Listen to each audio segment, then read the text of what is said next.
জানাই, এভাবে দেশ চলতে পারে না।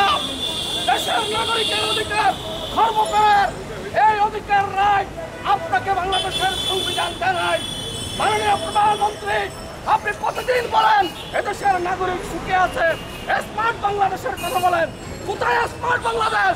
7 দিন হয়ে গেল আমার নাগরিক না খেয়ে আছে, আমার নাগরিক বিনা চিকিৎসায় মারা যাচ্ছে, পানিতে ভেসে যাচ্ছে।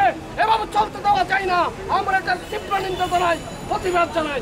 বন্ধুরা আমার, গত 1 সপ্তাহ ধরে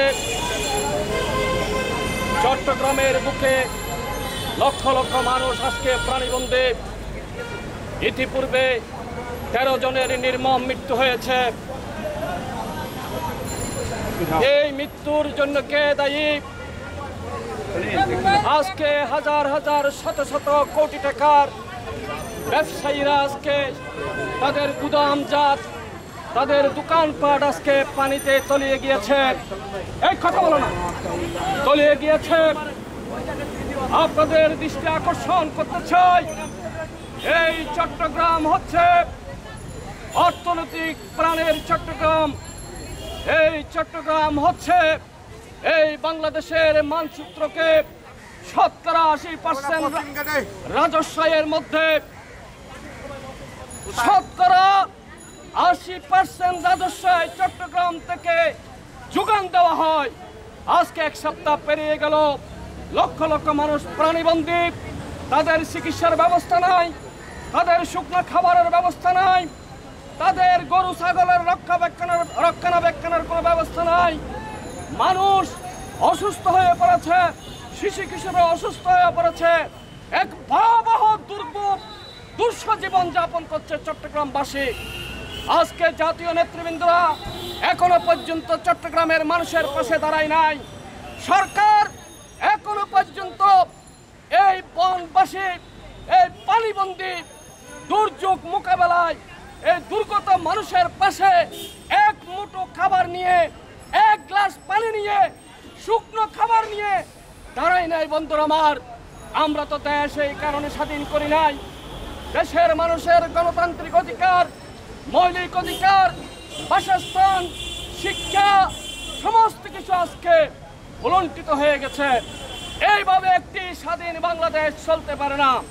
এই স্বাধীন বাংলাদেশের স্বাধীন নাগরিকরা তাদের সাংবিধানিক অধিকার নিয়ে বাঁচে থাকতে চায়। আজকে সে অধিকারটুকু আমাদের নাই। সরকার বাহাদুরকে আহ্বান করে, এখনো সময় আছে, সেখানকার পানিবন্দী মানুষগুলো আপনি উদ্ধার করে তাদের চিকিৎসার ব্যবস্থা করুন, শুকনো খাবারের ব্যবস্থা করুন, তাদের থাকার ব্যবস্থা করুন।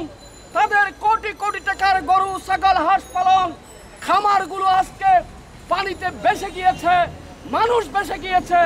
এই সরকারের পক্ষে কোনো ধরনের উদ্যোগ গ্রহণ করতে আমরা দেখতে পাচ্ছি না। বন্ধুরা আমার, আজকে জাতীয় প্রেস ক্লাবের সামনে দাঁড়িয়ে এই ধরনের ভূমিকার জন্য সরকারকে ধিক্কার জানাই, প্রতিবাদ জানাই, নিন্দা জানাই এবং সাথে সাথে উদ্বেগ উৎকণ্ঠার মধ্য দিয়ে আপনাদের সামনে এই লক্ষ লক্ষ চট্টগ্রামবাসীর পক্ষ থেকে তাদের যে আকাঙ্ক্ষা, তাদের যে দাবি, তাদের যে দুঃসহ জীবন, দুর্যোগ, এই অবস্থানকে দেশ এবং জাতির কাছে তুলে ধরবার জন্য আপনাদের প্রতি আহ্বান জানাই।